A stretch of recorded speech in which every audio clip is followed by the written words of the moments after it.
Today is pretty exciting because I'm going to talk about the time that I joined a forest hippie community in Mexico. So this is a story about my first time woofing. If you've not heard of woofing, it's nothing to do with dogs or barking.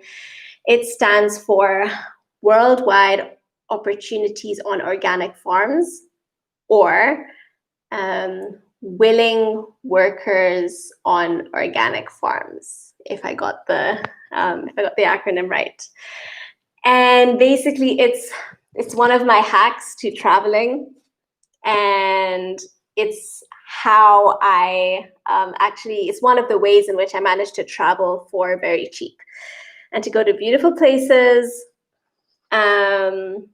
in the wild, in the nature, in the farms. And, I decided to try out this whole woofing thing because I've been born and raised in the city, and I didn't know where my food came from. A lot of us who've grown up in the city, we just buy our food from the supermarket, but we have not really gotten our hands dirty and touched the earth and grown our own food. So for me, this is one of the reasons that whenever I get the opportunity, I will go and volunteer on farms. And there's a website, you can look for it online. It's spelled WWOOF, and it's all over the world.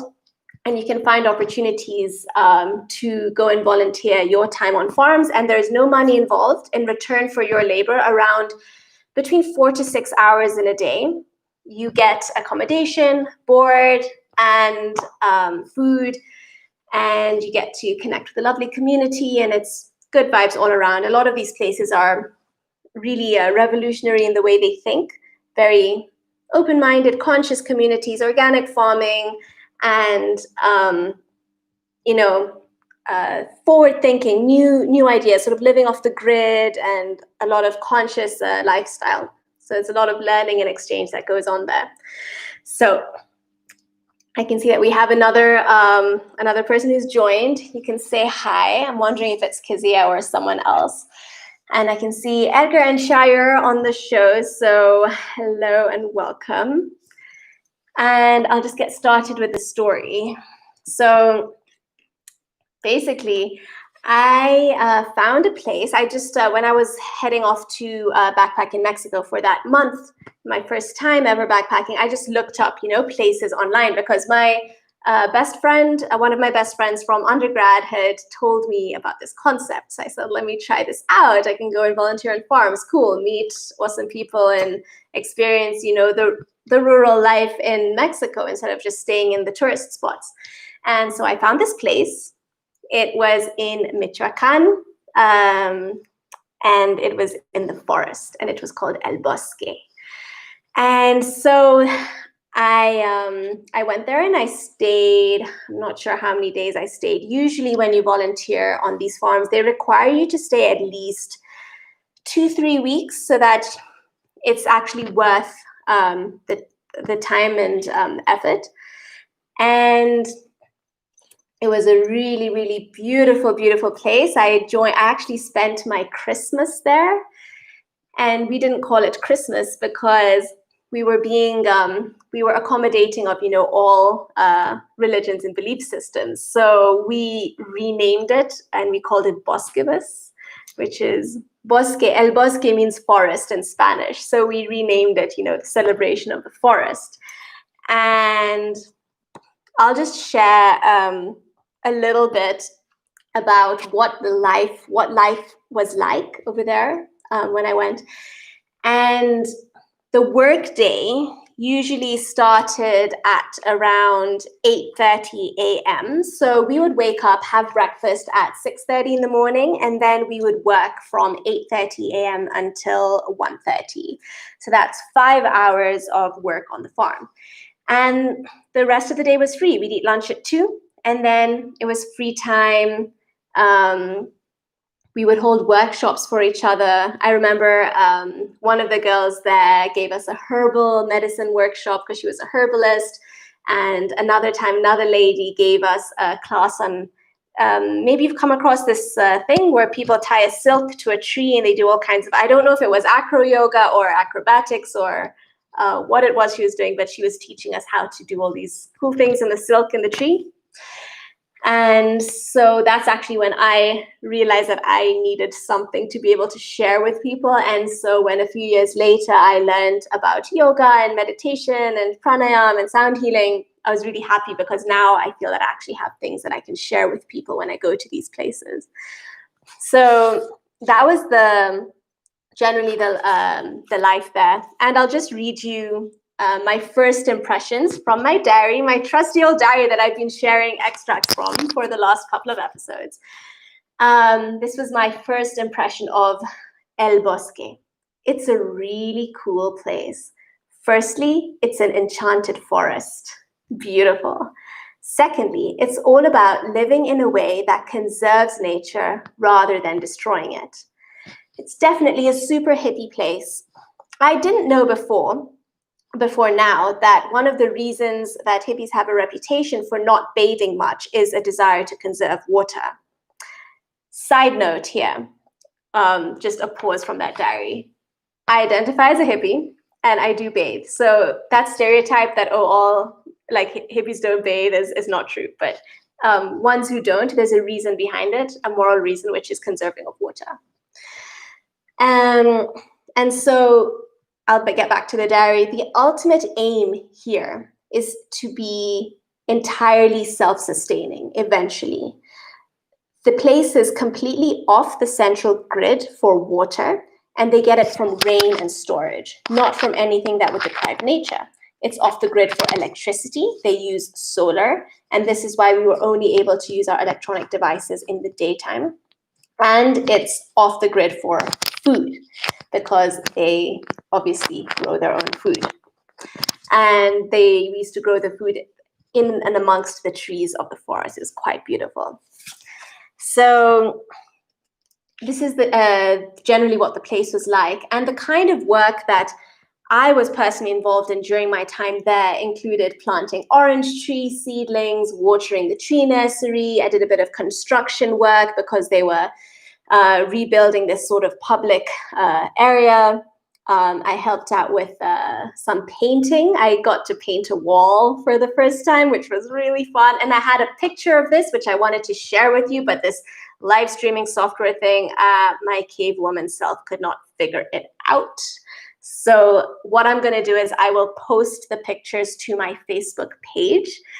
The Facebook page has the same name as the YouTube channel. So I will share those pictures later of me painting a wall for the first time, which was interesting. And then also another job that I did was washing all the blankets of all the cabañas. And I also have a nice picture of that. I had like a wheelbarrow and a big stick. And it's quite cool to see how, you know, these things are done in a place where obviously there's no washing machines and you have quite a big community. So there's big items to wash and how that was actually done. And things that we do for fun in such a place are, you know, the workshops I told you about. On our day off, we get Fridays off. So we'd go off and explore the nearby town. We had sessions where we went dancing. And then when it was, you know, Christmas and we were celebrating what we called Boscovus, we wrote and imagined the legend of Boscovus, and we played campfire games. So that was that. And I'll share a little bit about who else was there without mentioning any of the names. The other members of the community while I was there included the owner, who used to be part of another hippie community, but there were disagreements and they broke apart, so he established his own place. Then there was another young girl from Mexico. She was just 18 years old. There was another girl from Croatia, very bold girl who was very outspoken, who taught us about silk. There was a sweet and dreamy guy from France who was really into contact dancing and chilled meditation. He was used to tell us about Burning Man that he'd been to many times. There was a lesbian couple who were on a road trip. One was a herbalist, the other one, I didn't talk too much. She was very quiet and enjoyed cooking. And there were two sisters who were part Irish. Really lots of fun. And the cool thing is, a few years later, after this time that I spent in Mexico, one of those girls actually came to Kenya and she couch surfed with me. So she stayed over at my place and then we went camping actually in Molo. So we actually went back to the forest, but this time in Kenya. So that's one of the really cool things about backpacking and traveling. You make friends all over the world and you don't know when you might meet them again in another random place, which is quite beautiful. So I'd love to share a little bit about, I did mention that we didn't bathe much while I was in this particular community. And so I thought that could be interesting to share. So the rule there was that there were 2 bath days a week. And the rest of the days we did not bathe. And for the 2 bath days, basically, we had this sauna, which was, of course, built by previous people who had come to stay in the community. And yeah, so we would go sweat it out in the sauna. And then we would intersperse that with going outside and showering with this freezing cold water. And then we would just sort of hang out, nude, totally innocent vibes, really beautiful. And just, we were in the forest, just sort of observed the forest. I went for a walk out down the paths of the forest. It was just an amazing and new way to live. It was honestly all so revolutionary and mind-blowing to me. I'd never been in such a place. I'd never imagined that, people could be so open with each other, so calm and, in nudity as well. And the kind of things that I learned, herbal medicine and just how to live off the grid, and in all senses, it was just, honestly, just blew my mind. So I'd like to read to you again from my diary. There's one more little thing. So if you have any questions or you're curious, just feel free to type in the chat box. But I'm going to share a little extract where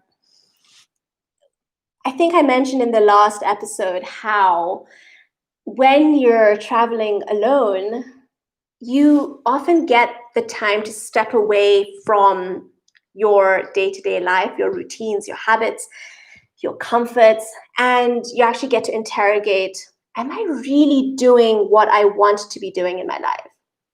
Or have I fallen into a trap and a routine like a hamster? And for me, I managed to apparently figure out what my life aim was. So this is what I wrote about in my diary. What is my aim in life? Note that I wrote this at the end of 2013. So this is just under 7 years ago. What is my aim in life? I realized that the things I want in life are huge. I would love it if the border situation in Africa could change. I would love it if the world system could change to one which does not inherently exploit.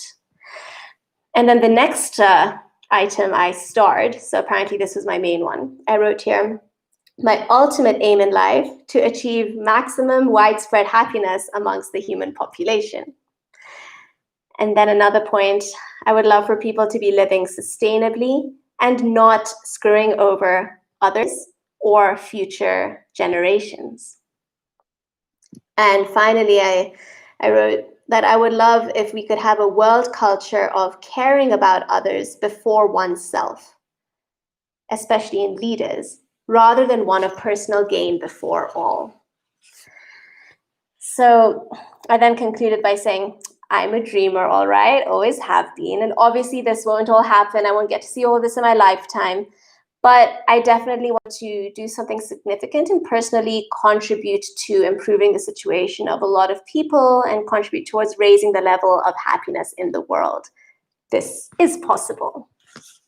So just a little sharing about the kind of things that pop up when you go off by yourself and expose yourself to new places, new ways of living that you've not come across before. It just opens your mind so much, and you're able to actually dream and remember those things that you really have held deep in your heart, those desires that you really have felt probably since you were very young, and maybe you just got caught up in the system and your routine and your way of living and your habits and comforts.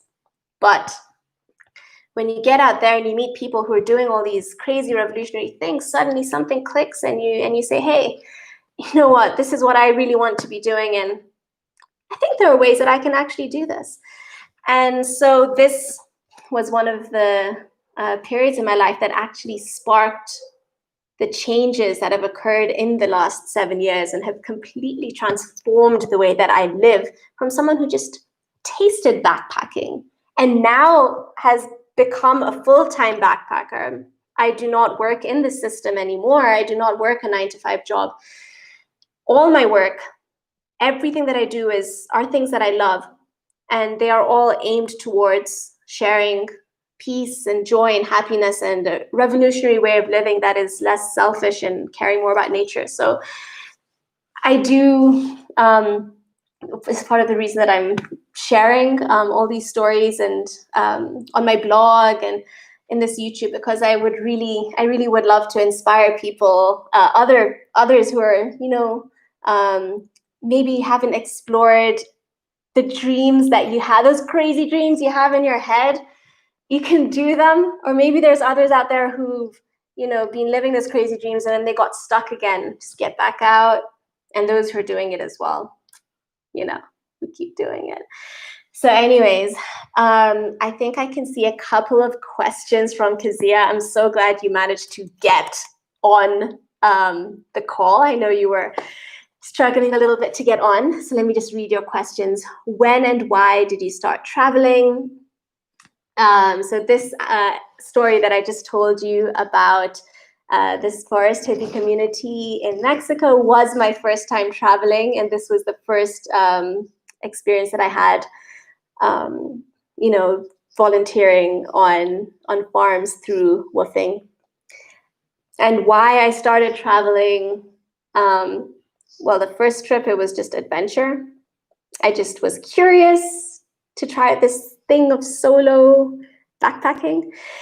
And then after that, the bug bit, and it was my aim. So I just saved up, and a couple of years later, when I finally had some money to travel for a long period, I just quit my job and I went off without any particular plan, just chasing a dream, really. Why do I travel? It's meditative. I'm always present. When I'm traveling. It's very easy to be fully present, and you grow so much. You spend time sitting on the bus, hours, you're there alone, winding through roads in the middle of nowhere, and you think about your life and you realize things, and just stepping out of your normal day-to-day routine is where can really have these great realizations about what it is you want to do and dream up crazy things and then actually do them. This is what I feel. I feel like you need to get out of your comfort zone. So I guess that's one of the main reasons I started traveling, I guess the adventure, and then now it's become a way to both learn and share, to grow. It's become a lifestyle. I actually can't stay still. Can't stay in one place. So I just getting back in touch with my nomadic genes from a couple of generations ago. And I have another question from you, Kazia, which is, what's your experience of meeting new friends? It differs each time. And we also, similar to how we met, how crazy is that? We met through, oh my goodness. So we met through friends, which I met through friends, when I was staying with other friends. And there was like links. And this is just because I got out and decided I was going to go and travel to, at the beginning, it was to Kilifi. So for those who are not from Kenya, this is on the Kenyan coast on the north coast.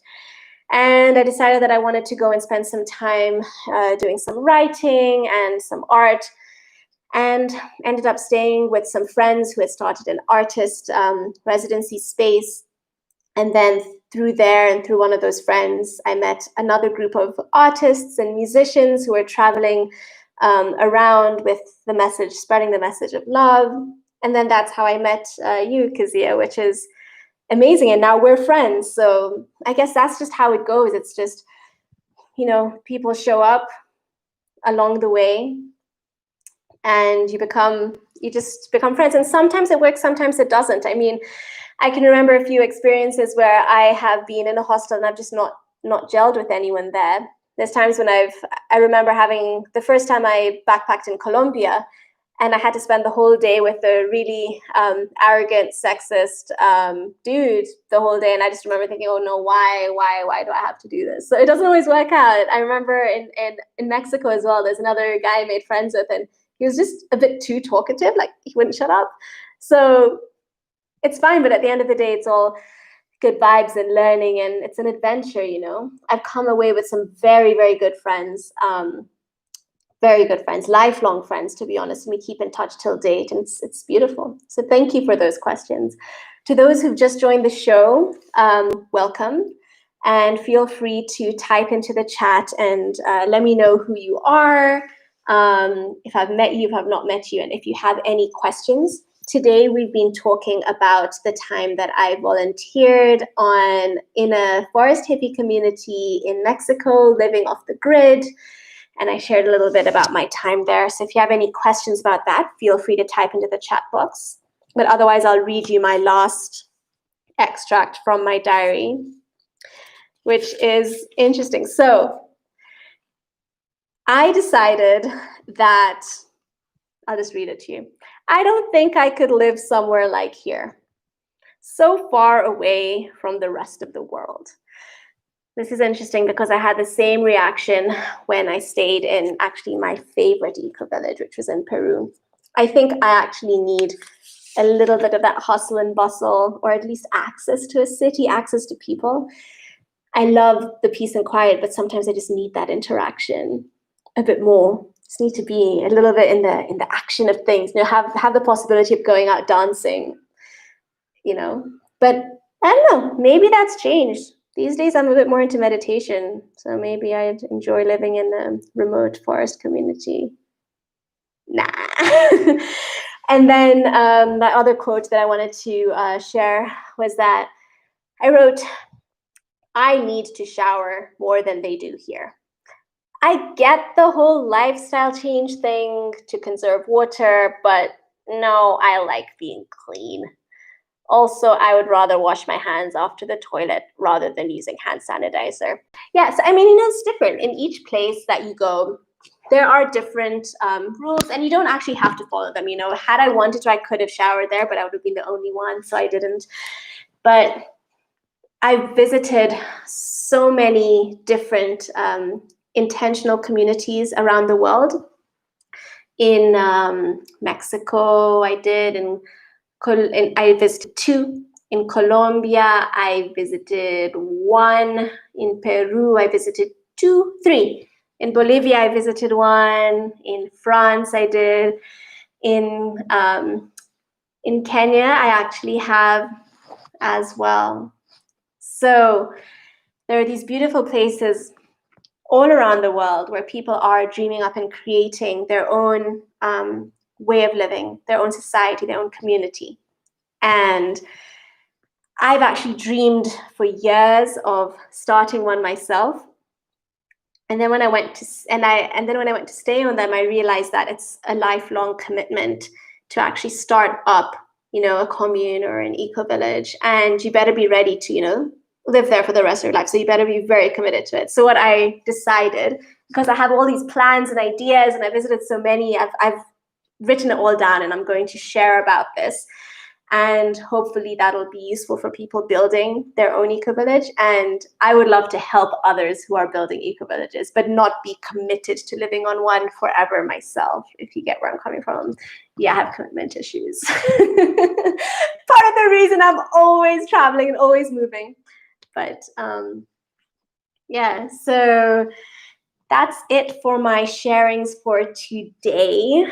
Um, for the people who are online right now, you can just say hi in the chat box or bye, because I'm about to sign out. If you have any last questions about backpacking in general, or about specifically, intentional communities, I will be sharing more about this in the future.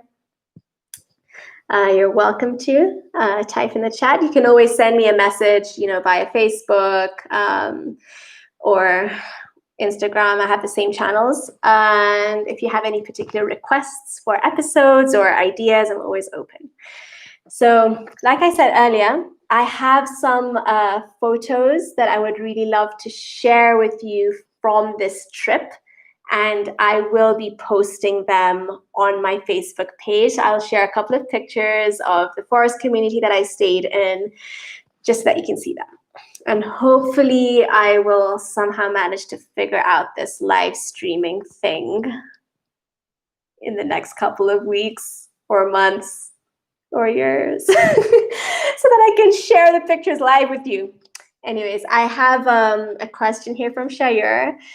You've visited a lot of intentional communities.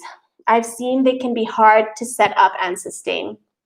What are the ingredients of a successful one? Yeah, so it's true. They can be hard to set up. So unfortunately, you want to live off the system, out of the system, out of, this need for constant money exchange. But given the world we live in order to start one, you kind of need some initial investment. So you actually need some money to set up the place.